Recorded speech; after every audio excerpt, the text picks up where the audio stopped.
Loli itu kalau nge-WhatsApp saya cuman minta uang. Dia pasti depresi lah, tapi depresi dia itu depresi yang dia buat-buat. Kan ada yang bilang, iya anak itu kan cerminan orang tua. Nah, berarti Loli tidak mencerminkan saya dong. Katanya Mimi yang ngeblok WhatsAppnya. Loli itu kalau nge-WhatsApp saya cuman minta uang.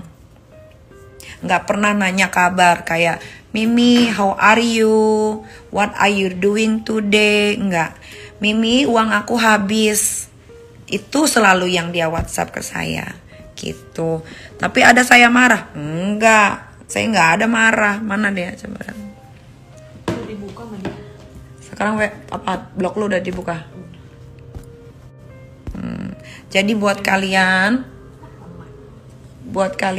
ya, mau itu anak ngomong apa, kalian harusnya udah bisa berpikir secara nalar kalian dijalanin. Anak umur segitu jauh udah bisa begitu. Yang saya takutkan itu sekarang adalah bagaimana dia tumbuh kembang secara dewasa. Itu aja gitu.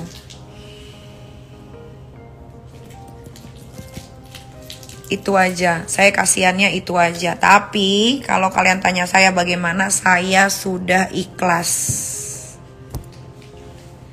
Gitu. Loli dibolehin gak main sama temennya? Dibolehin, asal temennya bener. Kalau temennya gak bener, tentu saya gak bolehin. Kayaknya semua ibu-ibu di dunia ngeliat deh, kalau misalkan anaknya punya temennya gak baik, pasti gak akan diizinin. Jadi bukan saya aja. Kayaknya semua orang tua yang ada di dunia ini pasti melakukan hal yang sama. Bedanya, Loli itu anak artis, yang lain bukan anak artis. Gitu. Ngeri anaknya depresi. Dia pasti depresi lah, tapi depresi dia itu depresi yang dia buat-buat sendiri. Saya pun tidak tahu, karena sebelum pergi pun saya sempat tanya, ya kan? Dan kita sempat ngobrol. Kamu di sana jaga diri baik-baik. Yang Mimi pesan cuma satu, belajar, fokus, banggain orang tua yang tinggal sendiri. Gitu. Udah itu aja. Dia aja aduh nggak mau ngomong. Nggak mau ngomong. Udah, pokoknya kalau kalian mau membuli saya, katanya sebagai orang tua yang jahat, silahkan. Karena setahu saya kalau orang tua yang jahat itu tidak akan mau menyekolahkan anaknya setinggi-tingginya sih. Apalagi sampai jauh banget, itu nggak mungkin, nggak masuk logika ya. Kalian bisa lihat tuh banyak banget di berita ibu-ibu jahat seperti apa. Anak dari balita umur 3 tahun udah diinjak, dimatiin puntung rokok di pipi, ada yang dipasung, nggak bisa kemana-mana, nggak bisa megang gadget. Tapi kan kalau anak saya berbeda.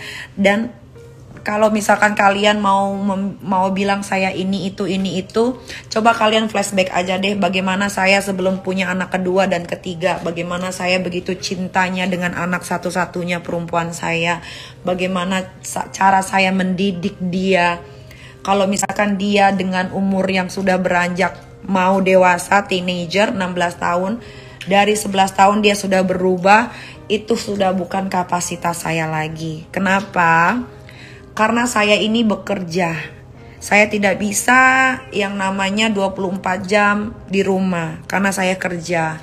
Makanya saya memberikan dia itu pembantu-pembantu yang memang perempuan semua. Gitu. Kan Niki kuat banget. Kalau kuat banget harus, karena anak saya itu kan bukan satu, anak saya itu ada 3. Gitu. Jadi masih ada 2 lagi nih. Masih ada 2 lagi yang benar-benar harus diperhatikan. Apalagi yang satu umur 9 tahun, yang satu lagi umur 4 tahun. Yang 9 sama 4 tahun aja saya suruh tidur di kamar masing-masing aja nggak mau, maunya tidurnya sama saya. Gitu.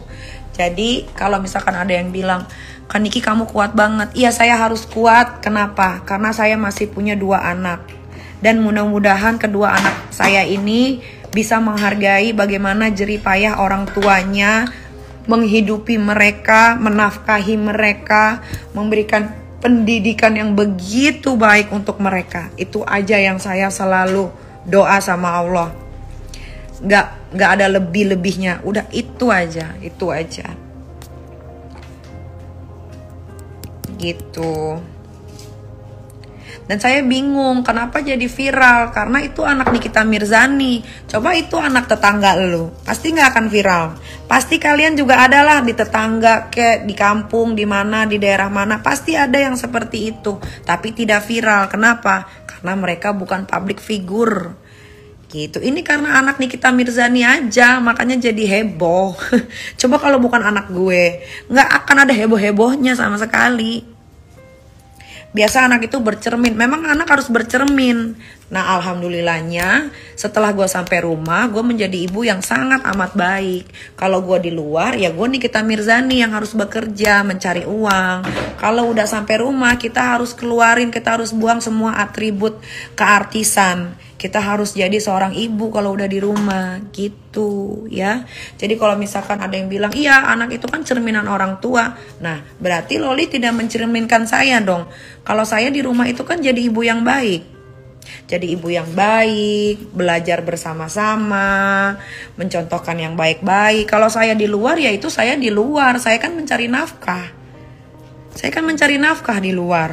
Gak mungkin dong Nikita Mirzani yang di luar saya bawa ke rumah. Gak mungkin gitu. Jadi kalau saya di rumah, ya saya jadi ibu yang baik. Saya gak mau bawa atribut Nikita Mirzani yang kalian kenal huru-hara saya bawa ke rumah. Saya gak mau gitu. Kak Fitri gimana? Kak Fitri tadi juga sempat marah karena tadi kan gue sempat telepon Kak Fitri menanyakan itu siapa nomor telepon yang ada di bio itu. Katanya dia kenal sama Kak Fitri dan Kak Fitri udah mengizinkan. Ternyata setelah gue telepon, Kak Fitri tidak mengenal dan tidak pernah tahu dan tidak pernah mengizinkan apapun. Makanya ada feed itu tayang di Instagram saya gitu. Mengerti ya netizen? Oh, dia nyantumin telepon. Iya, jadi dia nyantumin telepon CP, contact person. Namanya Giskal ya, apa sih namanya? Namanya siapa? Namanya Gracia. Nah, namanya Gracia. Terus tadi gue telepon, gue tanya, itu maksudnya apa naruh CP di situ? Katanya udah minta izin sama Kak Fitri, terus kenal sama Kak Fitri. Ya udah gue telepon Kak Fitri langsung. Kak Fitri ngomong, oh gue nggak kenal sama dia, gue nggak tahu sama dia gitu. Makanya ada feed itu tayang. Kalau taruh di story itu kan 1 kali 24 jam hilang. Kalau di feed kan nggak hilang dan kalian bisa baca kapanpun dan kalian bisa komen apapun gitu. Ya kalau gua sebagai orang tua tunggal sekaligus ayah, ya gua memohon maaf kalau selama gua mendidik anak gua yang nomor 1 ini mungkin masih banyak kekurangan. Mungkin gua tidak bisa menuruti apa yang dia mau. Ya tapi alhamdulillah kalau dia mau melakukan hal positif kayak panahan, kayak berkuda, gue akan selalu support. Malah panahan, dia baru jadi junior aja, panahan dia tuh udah sekelas atlet yang udah apa namanya? Atlet yang udah senior, yang udah paling jago. Itu alat panahan dia itu bukan alat panahan senior, tapi bukan alat panahan junior, tapi itu alat panahan senior yang udah jago dalam berpanah dan dia mau dan gue belikan. Pokoknya segala sesuatu yang positif way, gue nggak pernah bilang tidak, tapi gue minta maaf kalau misalkan apa yang dia minta tapi itu tidak baik, gue akan bilang tidak ya. Panahan aja nggak boleh gimana, itu panahan itu sampai ke Surabaya. Aduh ini akun fake bener-bener deh. Ini siapa sih ini akun fake ini nih? Ini akun fake ini siapa? Lu lihat feed gue deh, lu lihat feed gue, lu lihat YouTube gue. Kalau nggak boleh panahan, kenapa gue beliin alatnya sampai ratusan juta? Kenapa? Dia nggak boleh ikut panahan lagi gara-gara yang pergi. Oh, kenapa gue anterin dia ikut turnamen sampai Surabaya? Kenapa? Gue jadi bingung, jadi orang tuanya nggak ngerti. Yang orang tuanya tuh gue atau netizen sebetulnya? Yang orang tua itu Nikita Mirzani atau netizen orang tuanya? Kalau yang orang tuanya netizen, ya udah urusin deh tuh anak. Urusin ya, jangan sampai itu anak tidak bisa mengejar mimpinya. Ini gara-gara netizen nih, dia nih sekarang Udah Loli itu tidak siap untuk dibully, tapi dia siap untuk disanjung. Nah, itu tugas kalian tuh. Karena kalian yang sudah menyanjung, akhirnya dia jadi besar kepala. Besar kepala, lupa akan daratan. Lupa dari mana dia lahir dan dilahirkan. Gitu ya. Pokoknya kalau gua kan memang udah artis, ya udah 15-16 tahun. Udah biasa yang namanya pro dan kontra. Cuman anak ini belum biasa antara pro dan kontra. Di anak ini hanya bisa terima masukan yang menyanjung dia. Kalau tidak menyanjung dia, kalian pasti di DM dimaki. Percaya sama saya. Ya, jadi intinya dari live Instagram ini adalah ya, siapapun yang mengendorse anak saya, siapapun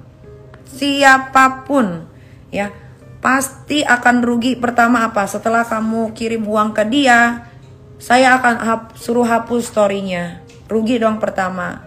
Kedua, saya akan cari tahu kamu ada di mana, ya. Pastinya jualan kamu jadinya merosot.